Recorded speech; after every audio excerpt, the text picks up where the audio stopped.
మీ పాదం బొటనవేలి పక్కన ఎముక బయటికి వచ్చినట్టు ఒక బంప్ కనిపిస్తుందా? షూ వేసుకున్నప్పుడు అక్కడ పెయిన్ వస్తుందా? అది కేవలం ఎముక పెరిగిందని కాదు, మీకు బనియన్ ఉండొచ్చు. నేను doctor Vemula Raj Kumar, joint replacement trauma surgeon, Khammam. Bunion అంటే ఏంటంటే బిగ్ టోకి సంబంధించిన జాయింట్ క్రమంగా లోపలి వైపు వంగుతూ ఆ జాయింట్ బయటి వైపు ప్రామినెన్స్ కనిపించడాన్ని బనియన్ అంటాం.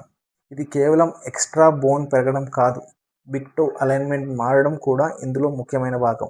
మరి బనియన్ ఎందుకు వస్తుందంటే ఫస్ట్ కారణం జెనెటిక్స్. మీ ఫ్యామిలీలో ఎవరికైనా బనియన్ ఉంటే మీకు వచ్చే అవకాశం ఎక్కువ. Second, foot shape. కొంతమందిలో పాదం స్ట్రక్చర్ వల్ల బిగ్ టో వంగే టెండెన్సీ ఉంటుంది. మూడవది టైట్ ఫుట్వేర్. ముందు భాగం నేరోగా ఉండే షూస్, ఎస్పెషల్లీ పాయింటెడ్ ఫుట్ సమస్యని అగ్రివేట్ చేయవచ్చు. నాలుగవది ఫ్లాట్ ఫుట్ లేదా అబ్నార్మల్ ఫుట్ మెకానిక్స్. పాదం మీద ప్రెషర్ డిస్ట్రిబ్యూషన్ మారడం వల్ల బనియన్ ప్రోగ్రెషన్కి కాంట్రిబ్యూట్ చేయవచ్చు. ఐదవది కొన్ని జాయింట్ డిసీజెస్, కొన్ని ఇన్ఫ్లమేటరీ డీజనరేటివ్ జాయింట్ కండిషన్స్ కూడా బనియన్కి కారణం కావచ్చు. కానీ ఒక ముఖ్యమైన విషయం ఏంటంటే బనియన్ కనిపించిందని వెంటనే సర్జరీ చేయించుకోవాలనేది నిజం కాదు. దానికి ట్రీట్మెంట్ ఆప్షన్స్ ఏంటి, సర్జరీ ఎప్పుడు అవసరం అవుతుంది, అది పార్ట్ 2లో చూద్దాం. ఈ వీడియో యూస్ఫుల్ అనిపిస్తే షేర్ చేయండి. ఇలాంటి హెల్త్ టిప్స్ కోసం ఫాలో అవ్వండి.